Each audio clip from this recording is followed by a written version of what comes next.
One second. यार कुछ style style में खड़े तो खुद तो करो, मतलब ऐसे ऐसे कुछ स्टाइल में खड़े हो जाओ। कोई प्लेन लग रहा है एक्चुअली। हाँ ये चलेगा, तू तो ऐसा ही चलेगा।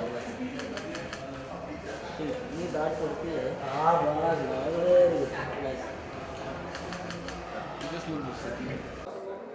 ओके, सबसे पहले तो आज के इस सोशल के बारे में जानना चाहिए। रिप्रेजेंट क्या करना चाहिए, कितना एंजॉय करते हैं जब इस तरह के सोशल में आते हैं? आई थिंक मैं हमेशा से ये सोचता आया हूँ कि whenever there's a हम वी कॉल इट अड्डा, you know, every weekend we find a place. We also need some place like that, something new, a new place you can just hang out, you can sit, chill.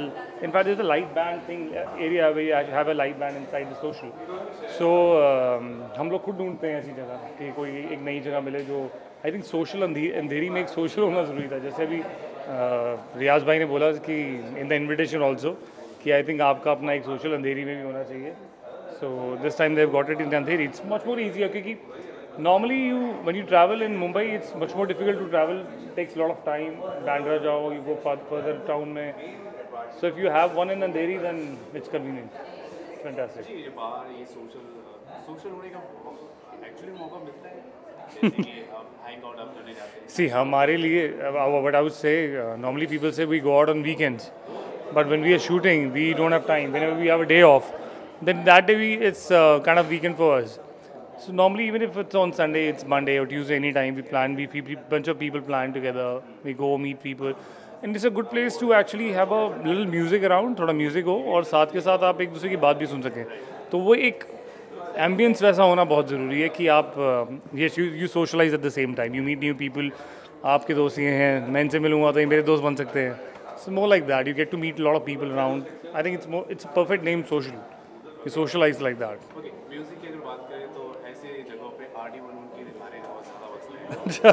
How you enjoy R D. Burman song? R.D. Burman has always been somebody, a fantastic person who's a well-known name, and yeah, I mean there's no comparison to it. जितने भी आपके जहन में हमें मेरे दिमाग में तो वीर ज़रा का ही आता है जो, मतलब मैं गा नहीं सकता, मेरी आवाज़ इतनी अच्छी नहीं है। हाँ, वीर ज़रा का एक गाना था जो आर.डी. बर्मन के गाने हाँ, R.D. बर्मन के पुराने गाने ज़रूर मेरे पास भी दिमाग में नहीं है, लेकिन जो लास्ट एक आई थिंक R.D. बर्मन जी का एक पहले ये लास्ट एक वो सॉन्ग। हाँ, मेरी आवाज़ थोड़ी अच्छी नहीं है, I will not like this, but R.D. Burman आज आपको क्या याद आया? क्योंकि आज यही सोशल में आपको पता है फायर ब्रिगेड मंगवा रहे, ऐसे बहुत सारे गाने हैं जो बजते हैं और उनके रिक्रिएशन म्यूजिक भी बजते हैं।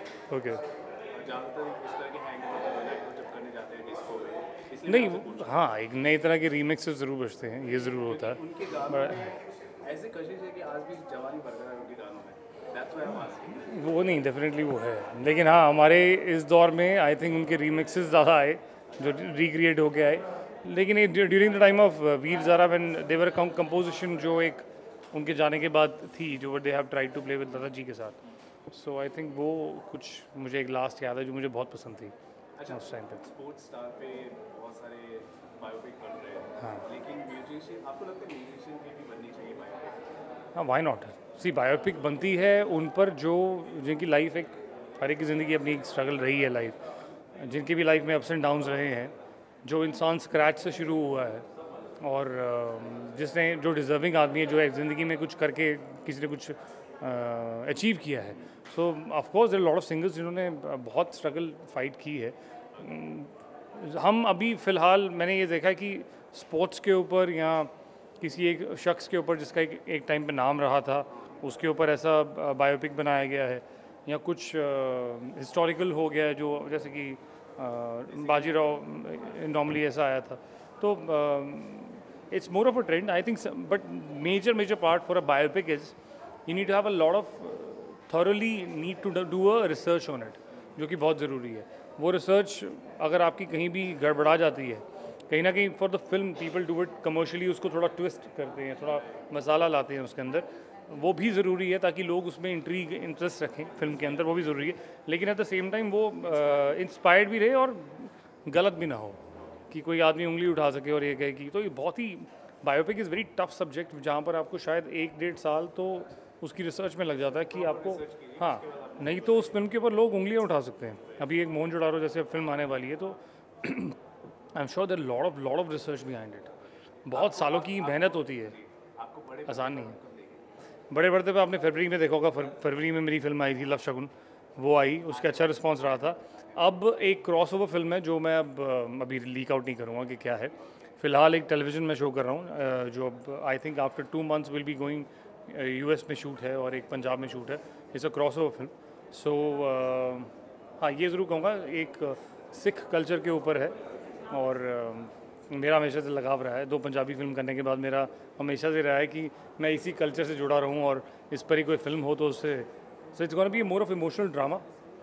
और क्रॉसओवर फिल्म है तो कुछ इंग्लिश, कुछ हिंदी, कुछ पंजाबी, तीनों लैंग्वेज होंगी। पर आने के लिए हम तो वेट करेंगे और जो अभी आप छोटे पर्दे पर भी आपको हाँ जी, शुक्रिया, thank you so much, thank you.